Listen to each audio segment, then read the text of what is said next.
السلام عليكم ورحمة الله. النهاردة إن شاء الله هنعمل مع بعض فول بالطحينة على طريقة المطاعم. طعمه هيبقى جميل جدا.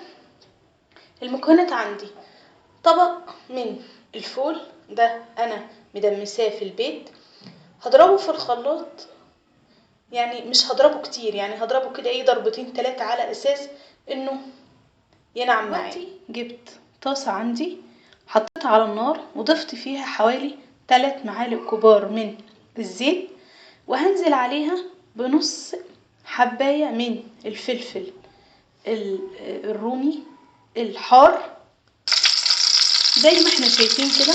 ضفت عندي نص حباية من الفلفل الحار، مش هزود قوي عشان الفول ميبقاش مشطشط، لكن لو انت بتحبي الشطة زيادة ممكن تحطي حباية من الفلفل الحار الكامل. هقلب الفلفل الحار يا دوبك تقلبتين، وبعد كده هنزل عليه بفص ثوم مفروم.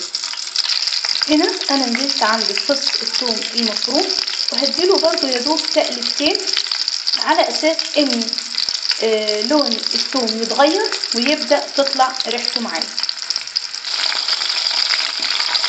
اول ما الثوم بدأت تطلع ريحته ضفت عليه معلقة كبيرة من الخل الابيض وسبته يغلي حوالي دقيقة واحدة. بعد ما الثوم والفلفل والخل غلوا مع بعض حوالي دقيقة، نزلت عليهم عندي بالفول اللي انا ضربته في الخلاط، وهبدأ اقلبه واسيبه يغلي مع بعض شوية. اول ما الفول بدأ يغلي معايا نزلت عليه بالملح، وده طبعا على حسب رغبتك، ونزلت عليه كمان بربع معلقة من الكمون، وهقلب كل المكونات دي مع الفول كويس جدا. هنا انا طفيت على الفول بعد ما غلي كويس وكل المكونات بتاعته اندمجت، وظبطت الملح بتاعه. هبدأ اضيف عندي معلقتين كبار من الطحينة البيور الخام، هضيفها على الفول واقلبها كويس جدا.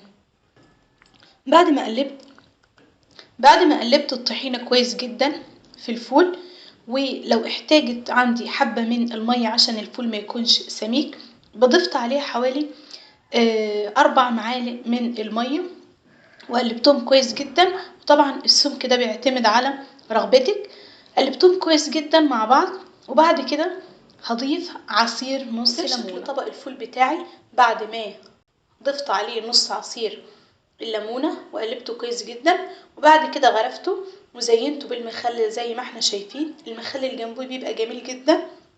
ولو انتي مش بتحبي يكون مشطشط او حامي، استغني عن حبة الفلفل الرومي الحامي اللي انا استخدمتها وبلاش منها خالص، ودي طبعا على حسب رغبتك. جربوه ان شاء الله يعجبكم جدا، مش هتفرقوه ابدا عن فول المطاعم اللي بنشتريه، وإن شاء الله ينول إعجابكم. والسلام عليكم ورحمة الله وبركاته.